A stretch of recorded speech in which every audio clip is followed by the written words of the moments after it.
वो कभी झूठ नहीं हो सकता। आप लोगों ने देखा होगा कि राखी ने आज तक जो भी कुछ किया है हमने सिर्फ सुना है, हमने सिर्फ न्यूज़ देखी है, चीज़ें देखी हैं।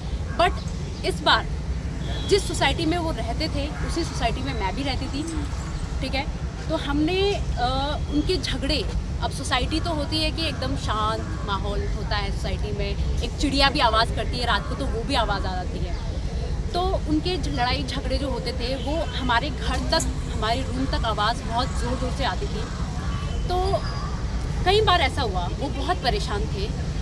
हम लोग क्या होता था, नाइट में डिनर करके हम लोग सोसाइटी में जाते थे वॉक करने के लिए जाते थे। तो मेरा कई बार उनसे इंटरेक्शन हुआ, तो एज अ फ्रेंड बोल लो, एज अ बहन बोल लो, मैंने उनको कई बार पूछने की कोशिश करी। जब मैंने उनको बहुत परेशान देखा तो मैंने उनको कई बार पूछने की कोशिश करी कि लाइक हुआ क्या है, आप इतना परेशान हो क्यों, आप मुझे बताइए क्यों परेशान हो। आप मुझसे शेयर कर सकते हैं as a friend, as a बहन, आप मुझसे शेयर कर सकते हैं।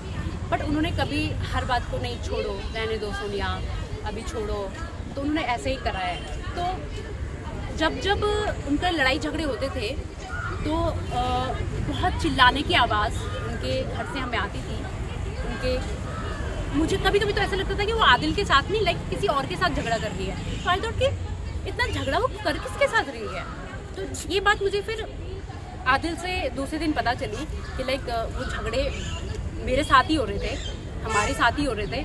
बिकॉज आप सोसाइटी में, मैं तो बोलती हूँ आप सोसाइटी में पता करिए, वहाँ के गार्ड को, जो नीचे गार्ड बैठते हैं, लाइक वो ऊपर उनके 5 फ्लोर पे उनका घर है, राखी का 5th फ्लोर पे है। तो वो भी रात को लाइक लिटरली ऐसे देखते थे कि ये पंगा, इतना चिल्लाने की आवाज़ आती थी। एक दिन तो लाइक ऐसा लग रहा था कि कोई बर्तन कोई सामान वमान ऐसे फेंका जा रहा है, क्योंकि सोसाइटी इतनी शांत रहती है रात को, ऑफकोर्स आवाज़ें तो आएंगी, है ना।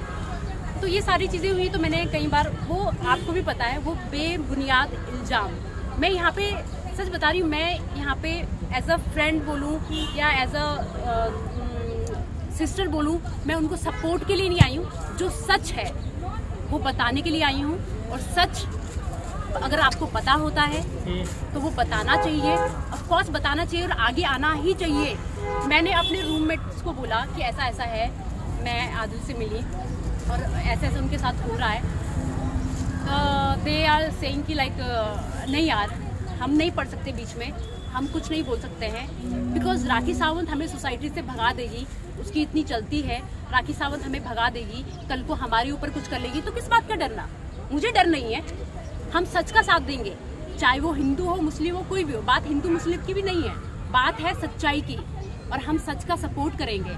और मैं कहती हूँ हर एक इंसान को करना चाहिए। और आप लोगों ने देखा होगा, जब आदिल खान पे बात आई, वो बहुत सेंसिबल इंसान है, अपनी बात को बहुत अच्छे से रखते हैं। मेरी बात उनसे नहीं हो पाई थी, बिकॉज मैंने, जब वो जेल गए, चीज़ें अचानक हो गई। मैं उनको सपोर्ट करना चाहती थी, पहले बोलना चाहती थी, बट मेरे को मौका नहीं मिला।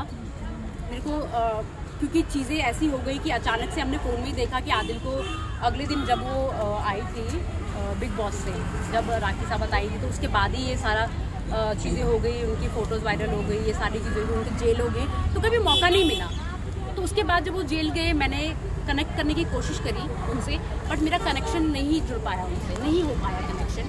तो जब वो जेल से आए बाहर, तो उन्होंने स्टोरी लगाई स्नैपचैट पे, तो मुझे पता चल गया वो बाहर आया। तो वैसे ही मैंने उनको बोला कि अपना कॉन्टैक्ट नंबर शेयर करें। मैंने उनसे बात करी,